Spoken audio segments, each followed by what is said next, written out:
Hello, survivors. Welcome back to the garage. You're watching the most in-depth and useful show for every true fan of Crossout. Subscribe now and don't forget to click the bell icon never to miss another episode full of good stuff straight from the devs. Load your guns, people. We're rolling out.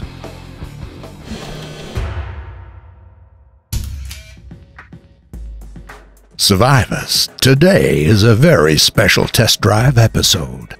Not long ago, the leader of the scavengers, Scar AB, discovered a picture of a car back from those days when they were still peacefully riding the roads and not blowing each other up. He immediately wanted to get one, but alas, those days were long gone. Still, on the idea though, Scar announced a competition on recreating the best copy of that car.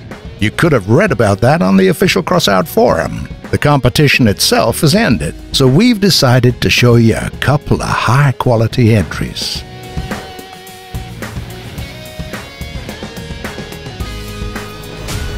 CDC-5 RAM. As you can see, 100% matching cabin was impossible to find. That's why a thug cabin was used as its basis. Its low power is the reason it's dismally slow. The designer recreated the frame of the pre-war car, patching together armored parts and then painting it with different dyes. Quite a chiseled work, despite fairly good protection. There's lots of free space under the hood. This is why this craft is easier to adapt for combat. However, it won't go any much faster. It would be wiser to set some long-range weaponry and attack from a distance, allowing only your allies to admire the elegant design of this ride. Obviously, this kind of vehicle is more for the soul rather than combat.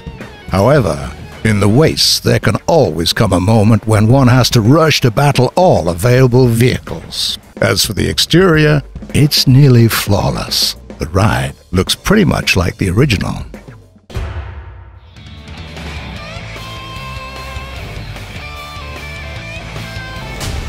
CDC-5 CWA RAM. This specimen is way faster, even though it has lots of heavy armored parts installed. A growl cabin and a monstrous V8 engine handle the mass nicely, as well as build up impressive speed, while the twin wheels allow for comfortable driving. Stylistically, the ride looks quite like the original and very appropriate for the current era. Its nose looks very much like the one on Bay's picture. The windshield is covered with a small mold for mostly design reasons. The risk of damage in this area is quite low. One can easily install a couple of shotguns on this armored ride and then bravely fight in a close-range battle, since the protection allows for that. By the way, these Crossout forum contests take place on a weekly basis. Talented designers, of which there are quite a few, can compete for in-game gold and prizes. Come join, read the terms, and take part. We will only be too happy to show the world your best works. And now, for the combat crafts.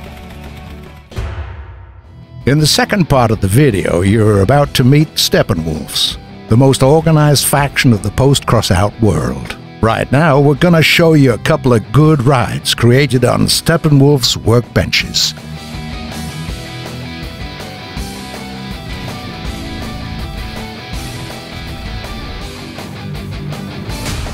Tsunami Run Run. This armored vehicle has two powerful BC-17 tsunami cannons. The call for flight is right in its name, and it's justified as never before. Its damage is stratospheric. Two salvos at a medium power ride are enough to completely destroy it.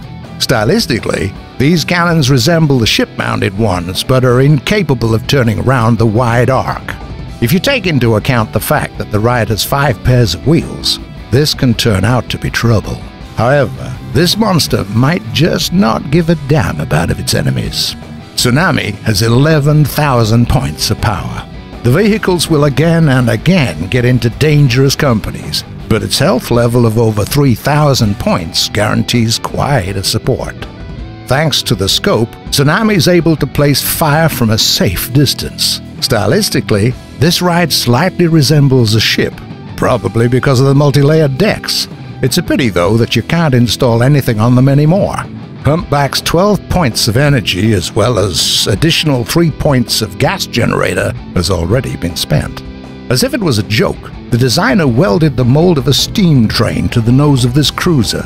Tsunami will hardly ever try to ram anyone, except maybe for the similar clumsy giant. Apparently, for the very same reasons, 2 spoilers are installed abaft. The color is unusual. It's the Iron Cross pattern, which was available during the recent event.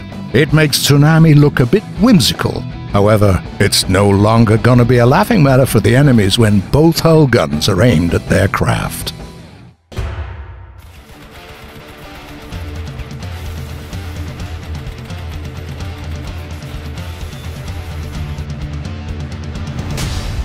Walker V10. Another vehicle based on the Jawbreaker cabin. The cabin holds on the frame with 4 mechanical legs welded to it. That's a Steppenwolf's exclusive. The speed isn't high, but sound. Terrain features won't be a problem for this one. Due to its moderate mass, the Walker is even faster than any similar craft. However, things are not that good with the weaponry. There are 2 Vectors and 1 Spectre 2 machine gun. Of course, a salvo of all 3 of them can deal some significant damage, but it still might not be enough. One should not also discard blind areas. 1 machine gun sweeps only the area in front of the car, while 2 others are quite stiff. It would be nice if all 3 of them could aim at one hull. Otherwise, it's easy to spin the craft while the enemy behind it deals damage unpunished. The loss of even 1 mechanical leg will also lead to deplorable results. We would advise on enhancing the design with some alternative weaponry. Clumsy mech would do better with turrets, copters, and wheel drones, all of which are self-guided. And don't forget, of course, homing missiles. The Caucasus gun is not a bad option, but it's better installed alongside some powerful long-range weapon.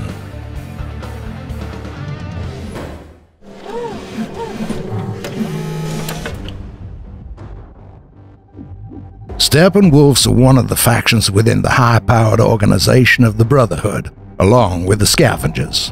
Wolves are an elite squad carrying out dangerous missions in rough conditions, the punishing sword of the Brotherhood. In the past, Steppenwolves are mostly military men. Later, all kinds of survivors sided with them, but the frame is still those who helped civilians in the harsh years right after the catastrophe. To this day, Wolves prefer using state-of-the-art works of military scientists and engineers in their crafts. At the head of the faction is Major Eric Stahl, aka Iron Hand. For as long as he remembers, Eric was always serving his country. When the world collapsed, Stahl remained a soldier and alongside several other top-ranking officers continued serving the interim government.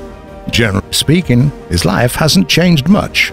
The regs are regs, while the enemies are always easy to find. Years passed, and the goals of the Brotherhood were gradually changing, as well as their attitude to common people. Eric realized that his ideals were getting more and more out of sync with those of the command.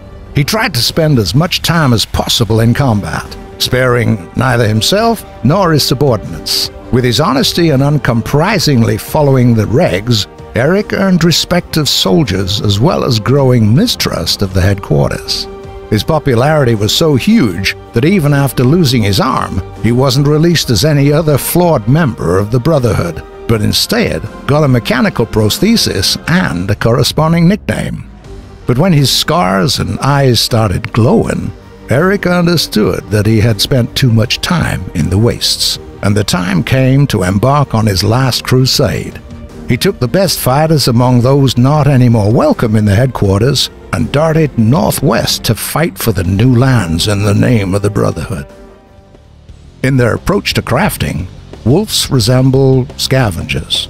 The more damage and armor, the better.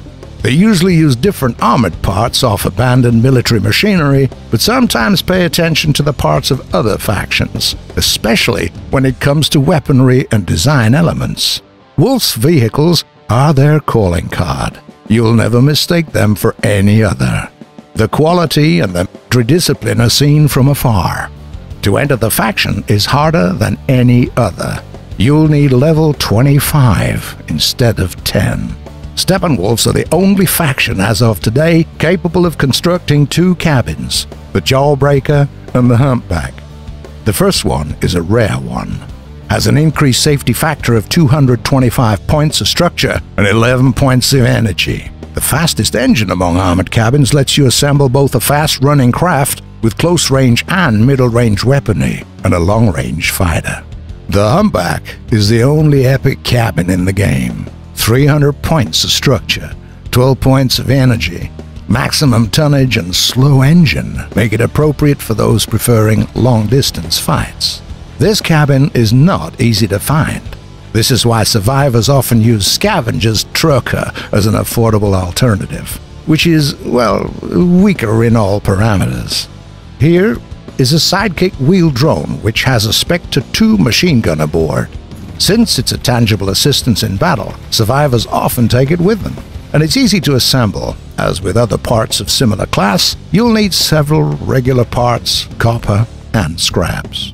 The Caucasus machine gun is the toughest in the game with 492 points of structure. Even the Reaper, Nomad's legendary machine gun, is inferior in this parameter. On top of that, Caucasus automatically aims and attacks the closest enemy, which lets you avoid distraction in the rage of battle. This advantage may count against you. In the battle with several enemies, the scope will be jumping among every one of them, so it's better to lure them one by one. It's assembled of rare-grade parts, copper, wires, and scraps, and uses 4 points of energy. Guided missiles? They're here as well. The player has to aim the clarinet toe in the right direction, and the rest is done by the missile. To create clarinet, you'll need rare-grade parts, copper, wires, and scraps. It requires 5 points of energy, but you can only install 1 clarinet aboard. In the wastes, you might have seen crafts with mechanical legs. One of them has just been featured in the test drive. The part is called the ML200 and is available only for Steppenwolves. The part is very durable, but significantly slows down the craft. The stability of the walking vehicle is above average. The legs allow to compensate the recoil or the explosion impulse. An unusual, but nevertheless an interesting engineering for experienced players. Steppenwolf's legendary workbench allows to create only 1 weapon. But what a weapon it is! The Mandrake howitzer deals significantly long-range damage while taking cover. If you remember, it was installed on the cancer ship Leviathan from the previous episode. It leaves a flammable liquid puddle dealing fire damages to all targets. It's better to use Mandrake while standing, because when moving, the scatter is way bigger. Mandrake is utterly useless in melee combat. That's why you should take good care of protection. It's assembled as any other legendary part. Several epic parts, copper, wires, electronics, and scraps. Steppenwolves and their inventions are essential in the wastes. They're at the technological forefront in the world where pretty much nothing is left. You might have noticed how often we mentioned all these parts in other episodes of the show. In this or that way, they all have been presented. They've been installed on users' crafts, met in tactical advice, and turned up in effective assemblies. It once more proves that Wolf's parts are good, unusual, and diverse, which means they deserve attention. You'll need a lot of time to get to them, but it's well worth it. Survivors, Steppenwolves are the last faction in Crossout as of today. But a new faction is about to overthrow the balance of power in the Wastes. They call themselves the Dawn Children, and they've already left the Underground. You'll get lots of exhaustive information on them in the next week's episode of The Garage. Don't miss it.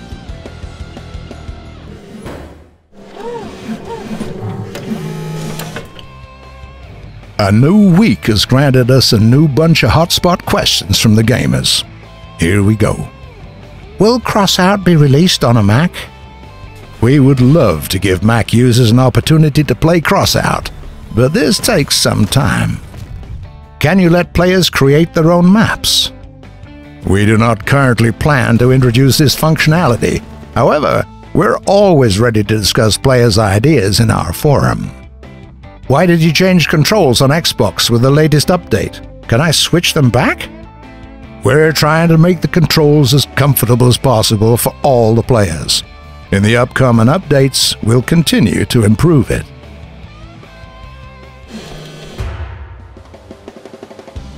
Well, that's it for today, survivors.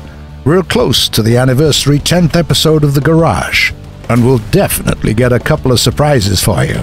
Don't hesitate to ask all your questions and leave opinions in the comments. And do me a favor, will you? Tell your friends about the show. Be seeing ya.